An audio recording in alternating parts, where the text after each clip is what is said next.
Keir Starmer continues his purge of dissidents inside the Labour Party, despite being halfway through an election. Lord Michael Cashman has had the whip removed. His crime? Because he called a Labour MP lazy. Breaking. Labour has removed the party whip from Lord Michael Cashman after he appeared to suggest that Rosie Duffield, Labour candidate for Canterbury, was too frit or lazy to attend a hustings. Cashman has been a Labour legislator since 1999, MEP until 2014, now a Lords. On Friday, in a statement on social media, she said her attendance at local hustings in the run-up to the 4th of July general election was impossible because of constant trolling. Lord Cashman replied under the post, "Frit or lazy." The Stonewall co-founder later apologised for the comment.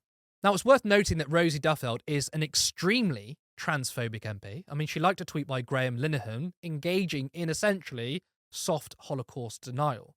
Now, a lot of criticisms of Rosie Duffield have been her, frankly, bigoted views. Now, I'm not going to say she's never received abuse ever, but Cashman was the co-founder of Stonewall, which is the largest LGBTQ organisation in Europe. Now, many MPs, including Diane Abbott, have received the most disgusting abuse, yet they haven't shied away from debate or hustings. My assessment is that it's very plausible Duffield doesn't want to be held to account on her views.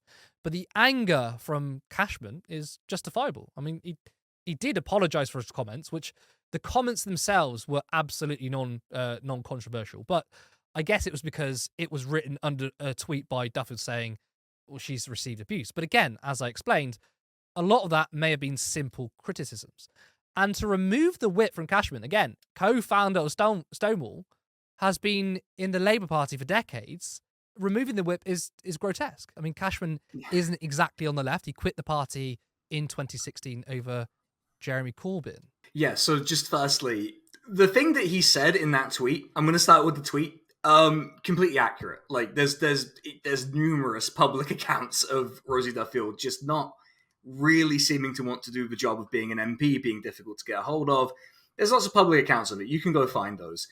And I suppose for Rosie Duffield, it's quite a taxing trip to take the train from North Wales down to Canterbury. It would take quite a long time, partially because of the politics that she is supporting in the Labour manifesto. It will take even longer, I imagine.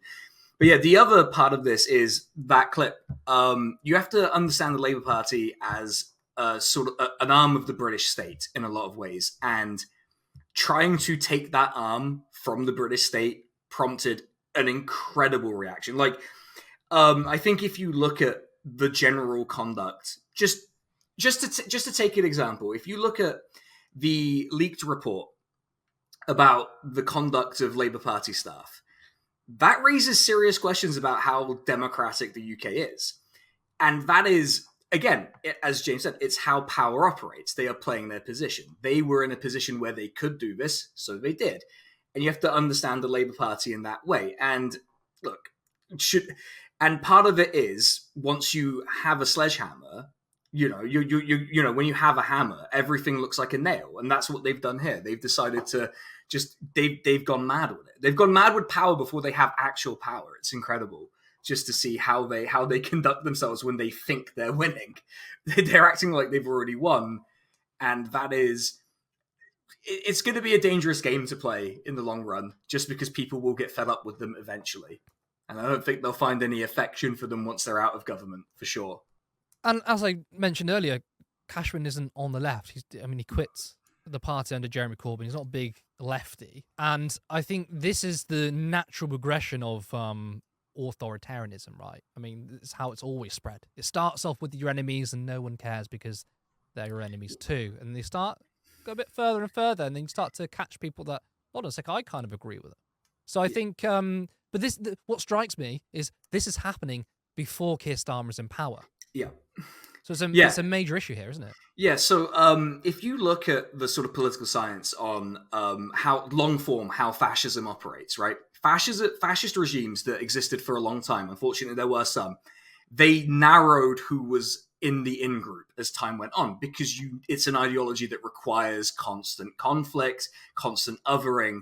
So it's a lot like if the American, MAGA communists or whoever, they got what they wanted, all the Mexicans are in Mexico, they would go to Mexico after that because they need that conflict. In a lot of ways, because sort of the broad ideology that Keir Starmer represents is this kind of center-right, sort of capitalist, kind of occasionally social liberal way of thinking.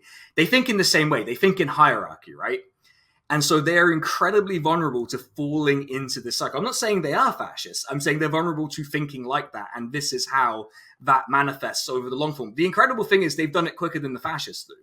They've done it in negative time.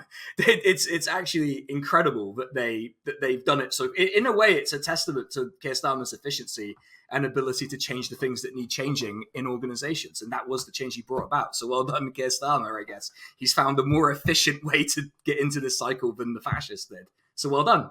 Everything here at Turn Left is still voluntary and work around our paid jobs. The goal is to have enough income to rent a studio and one day to start paying ourselves. Now, you can help us get there by supporting Turn Left on Patreon for £3 or £5 per month at patreon.com/Turn Left Media. Now, the channel has grown significantly with exclusive interviews, including Jeremy Corbyn and political party leaders. I want to see Turn Left continue to grow as an independent socialist media. Please give this video a like and share it widely. I'd also like to thank existing subscribers, members, and patrons. Thank you, and see you next time.